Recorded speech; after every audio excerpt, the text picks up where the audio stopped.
Exciting conversation with the 40th U.S. Commerce Secretary Gina Raimondo. What an absolute pleasure it is to have you here in India and have you here in conversation with us here on CNBC-TV18 in front of an audience of young women who are going to be charting out their course in life. And, I would typically not start with your educational qualifications, but I really want to, because what a checkered career you've had, but what a checkered past you've had as well. Harvard, Yale, Oxford, a Rhodes Scholar.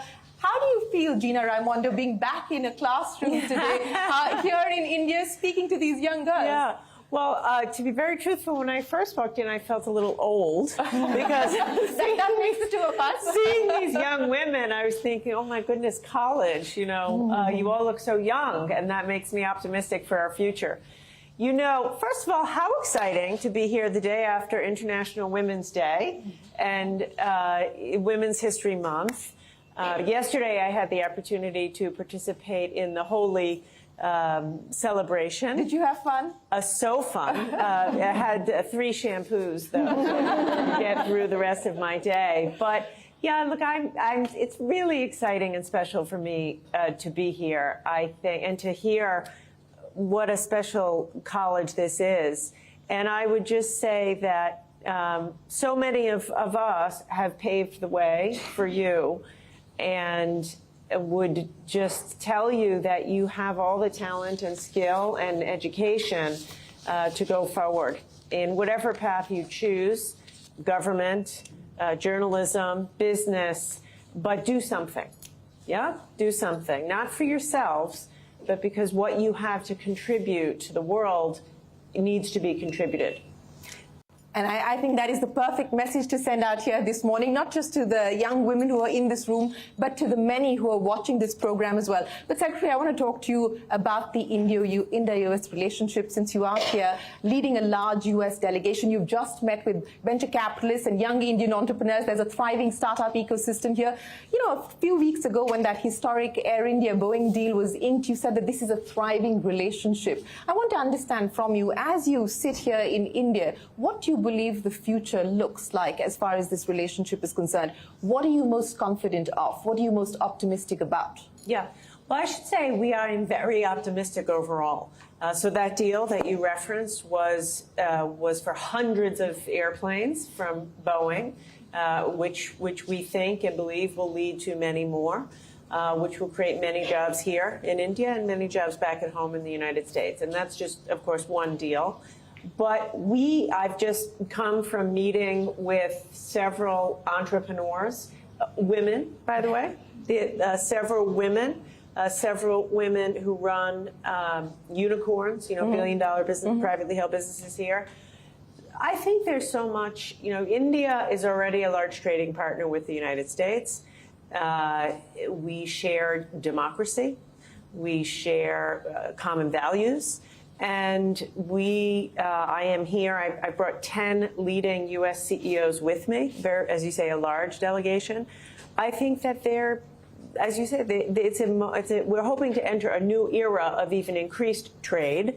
And that is why we have so much optimism. When you talk about a new era of increased trade between both sides, can you quantify that for us? I mean, what is the aspiration? What is it that you believe is the true potential, and where do you believe we could be in the next 5 years in terms of trade? Yeah, I don't know if I have a number per se. I think, but the rate at which India is growing, I mean, by some estimates, India is the fastest growing, large economy. The rate at which you are growing, people, the group we just came from is talking about a doubling of, certain kind of business in the near term. I think that tech, there is a lot to be said for the relationships we already have as among U.S. tech companies and Indian tech companies.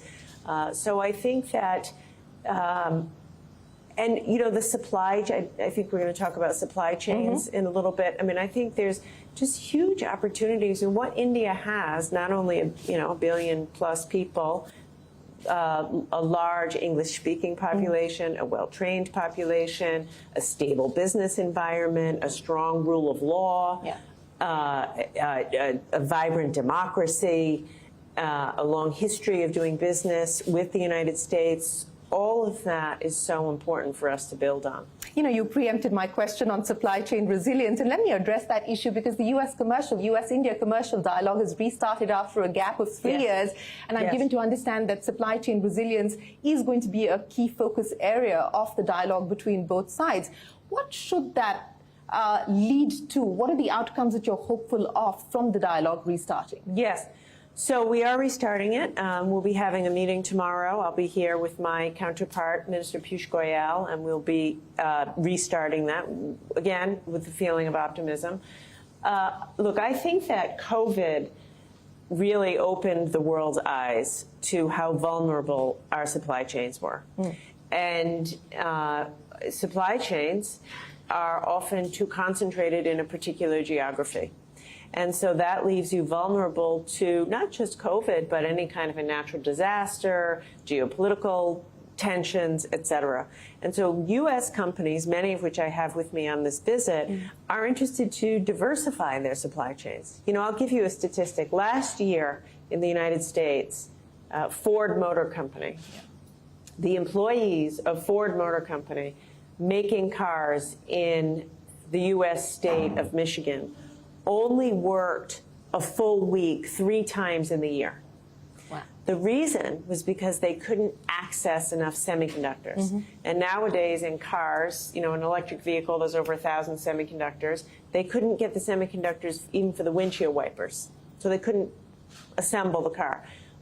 My point is, we're not producing enough semiconductors, and we're getting them all from either just Taiwan or just packaged in Malaysia, and it exposes us to incredible disruptions. So I think what India offers is, I think India stands to gain actually quite tremendously from the move for multinational companies wanting to be more resilient in their supply chain. You know, staying with the issue of supply chain resilience, and you talked about the semiconductor shortage, and it wasn't just U.S. companies that were impacted. Companies here in India and across the world were impacted on account of specifically the semiconductor shortage that we saw. So on that front, the U.S. has made its intention very clear to manufacture semiconductors in the U.S. The CHIPS Act has been passed. I know you've said previously that America needs to lead this, and it is America's obligation to lead this. In India, we've just announced a package to also push semiconductor manufacturing. But where do you then see the headroom for potential partnership and collaboration between India and the U.S. when both sides are hoping to manufacture domestically? Yeah, and both can. Both can. Certainly our goal is not to be self-sufficient. You know, so, you know, for example, in semiconductors now, the United States and the world actually is overly dependent on Taiwan. 93% of the world's most advanced semiconductors are produced in Taiwan. That isn't, by no measure is that stable or resilient. Yeah, now, but having said that, we never expect to make all of the semiconductors that in America that we consume. That is not the goal. And in fact, we have, and I have said this many times, a desire to work closely with our allies, including India, as we make this investment.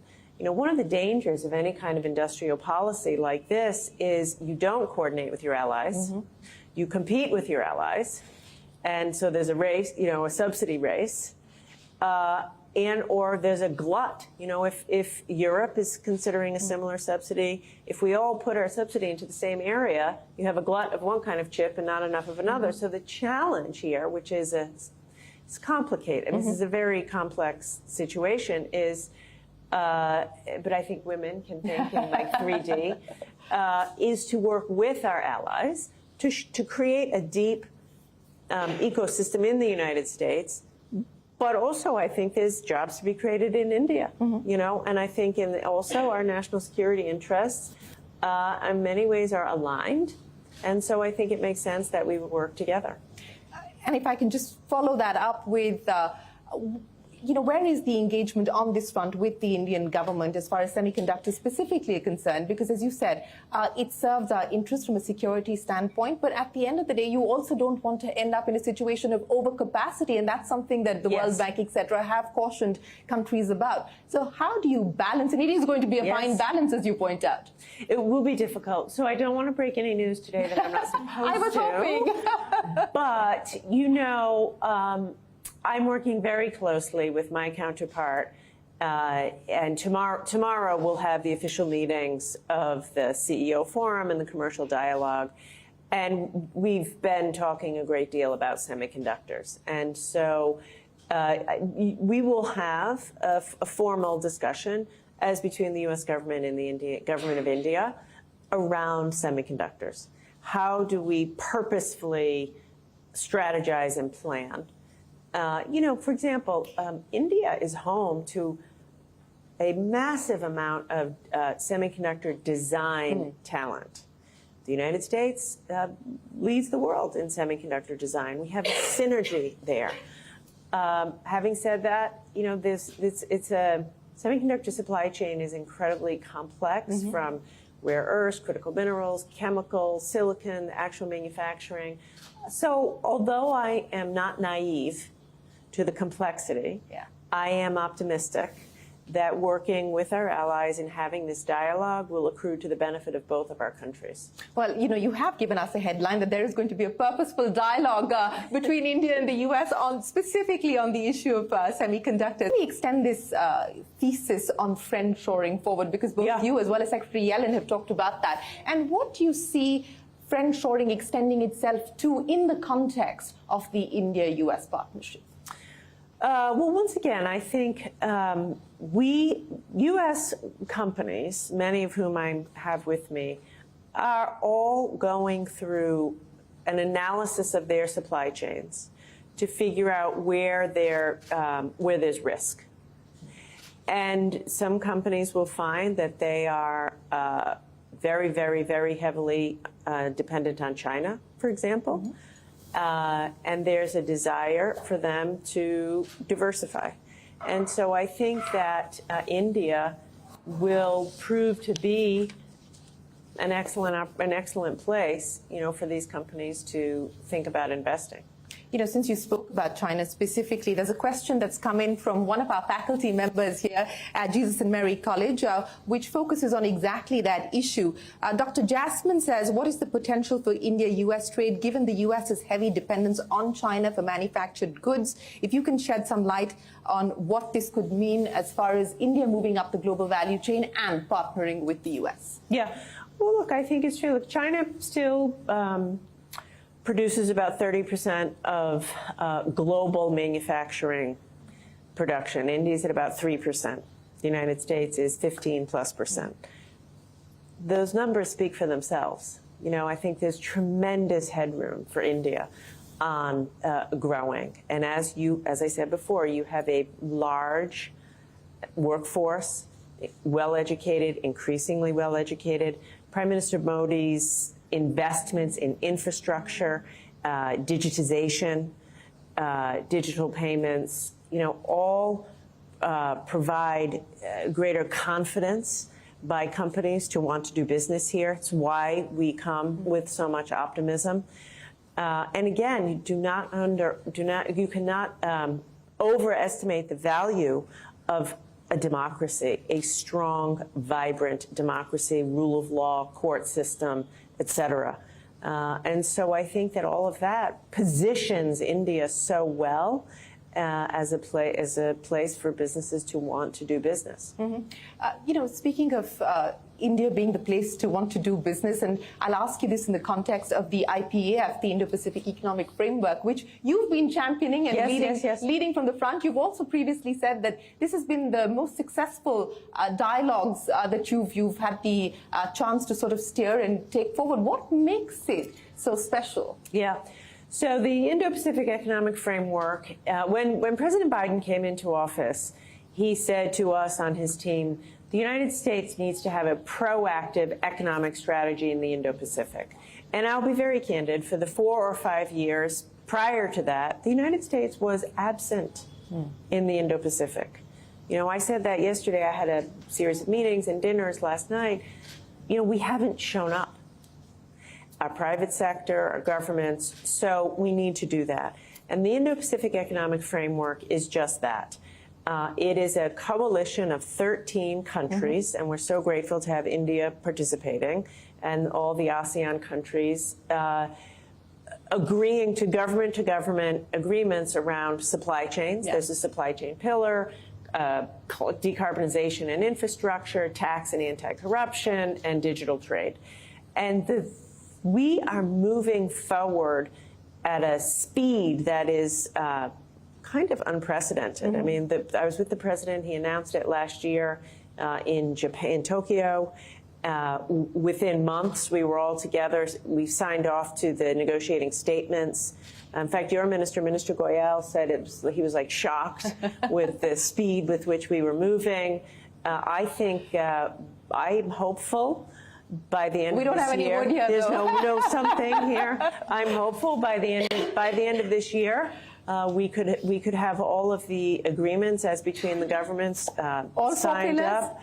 This is my hope and goal. You know, my mother would say to me, if you have something done, give it to a busy woman. So I'm a busy woman, and I'm hoping to get this done by the end of the year. But, you know, and then once we have those government-to-government agreements, committing ourselves to high standards around anti-corruption, transparency in supply chain, environmental conditions, it will open the path to more business, private sector investment. I should tell you, in preparation for my trip here, I spoke to dozens of U.S. investors, U.S. CEOs, U.S. entrepreneurs.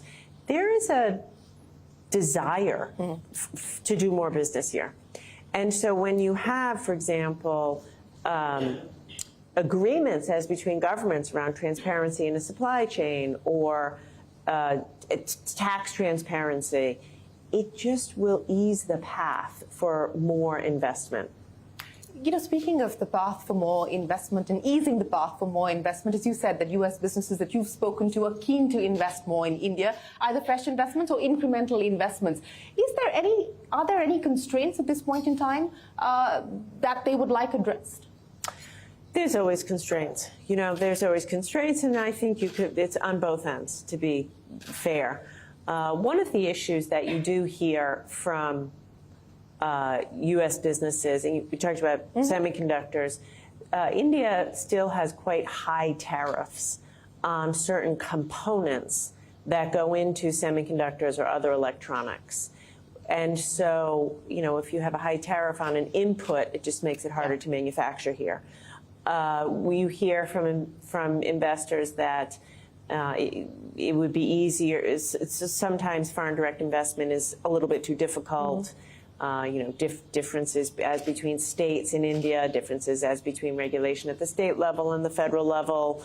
And to be candid, when you talk to Indian, I was just with an Indian entrepreneur, a startup company, and he said, it's hard in America. Every state has their own different rules. So, you know, I'm conscious of that. But the truth of it is, anytime, having run a business myself, anytime you can increase transparency and reduce layers of bureaucracy and regulation, it does ease the path for more commerce. So as you leave India, what are the memories that you go back with? Having my face painted like 7 different colors. No, really, it was so quite special. The minister welcomed me into his whole family in that way. So I will go back with that feeling of warmth. And I will go back, I suppose, rejuvenated in a way by the entrepreneurialism that I see here in India, by the confidence I feel when I'm here on the ground, and by the mutual desire I sense to continue to deepen the U.S.-India relationship on a number of different fronts. That's how I feel. Well, Gina Raimondo, many, many thanks for joining us here in this conversation. We wish you the very best of luck, and we hope to see you back here the best of luck. in India. Ladies and gentlemen, a big round of applause for the U.S. Public Secretary. Thank you so much. Thank you very much.